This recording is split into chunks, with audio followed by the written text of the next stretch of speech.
Bonjour, je vais vous présenter mon exposé sur le personnage de Jacques Desroches dans le roman Sobibor de Jean Mola. Je vais commencer par vous présenter le caractère du personnage et son lien avec les autres personnages du roman. Alors c'est un personnage qui est assez froid, qui n'exprime pas beaucoup ses sentiments, même si on le découvre avec son journal intime, on connaît pas grand chose sur ses émotions. Il est fasciné par le nazisme, c'est quelque chose qui va vraiment le passionner. Il est également attaché à sa mère, à qui il pense au démarrage du roman, en tout cas on l'apprend, destiner son journal intime à la fin de la guerre. Pour finir, il va être très ami avec Konrad von Lebe, qui est l'officier en charge du camp de Sobibor. Et enfin, il va tomber amoureux de Anna, qui sera donc la grand-mère d'Emma, dans le camp de concentration. Je vais maintenant vous présenter les 5 actions importantes qui m'ont marqué sur ce personnage.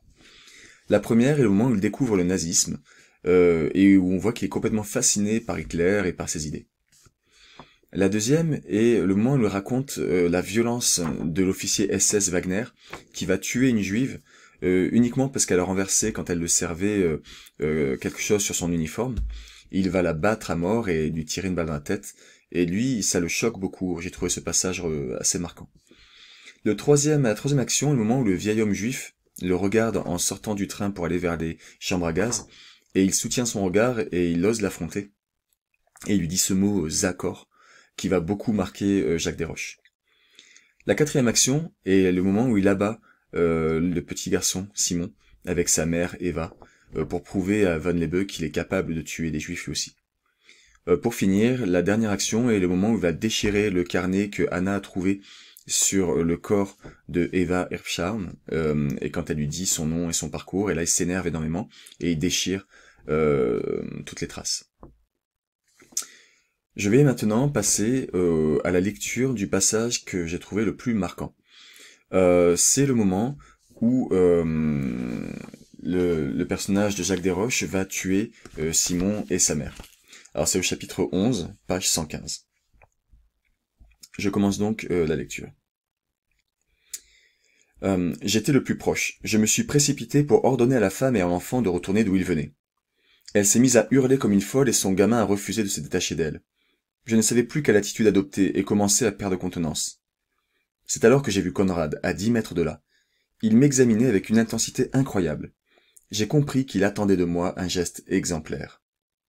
Tous me regardaient d'ailleurs, personnel du camp, prisonniers, retenant leur souffle. J'ai sorti mon arme et j'ai abattu l'enfant. Curieusement, je n'ai rien ressenti. Ni joie, ni haine. Rien. J'avais l'impression d'assister à une scène à laquelle je ne prenais pas part. J'étais le spectateur de mes propres actes, un spectateur étonnamment indifférent. Sous l'impact de la balle, le garçon a été projeté en arrière et s'est effondré. Sa mère est restée figée, la bouche ouverte. Je me souviens d'avoir pensé « Tiens, elle ne crie plus ». Alors, à son tour, je l'ai abattue. J'ai choisi cet extrait parce que j'ai vraiment trouvé que c'était le plus marquant de tout le roman, en particulier en ce qui concerne ce personnage. C'est extrêmement violent, et ce qui m'a marqué le plus, c'est l'absence de sentiment.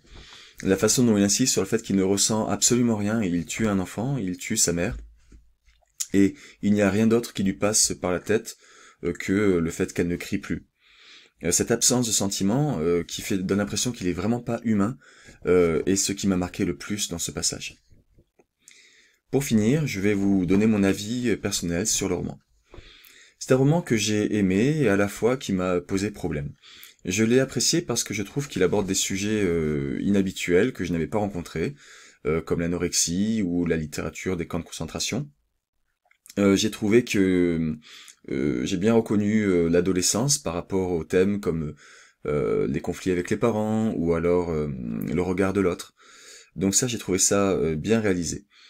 Par contre, ce qui m'a moins plu, c'est que j'ai trouvé assez difficile de suivre les passages entre l'histoire d'Emma et le journal de Jacques Desroches, et aussi le fait que la description des moments sur l'anorexie ou la violence des camps m'a mis un petit peu mal à l'aise. Je vous remercie, j'ai fini mon exposé.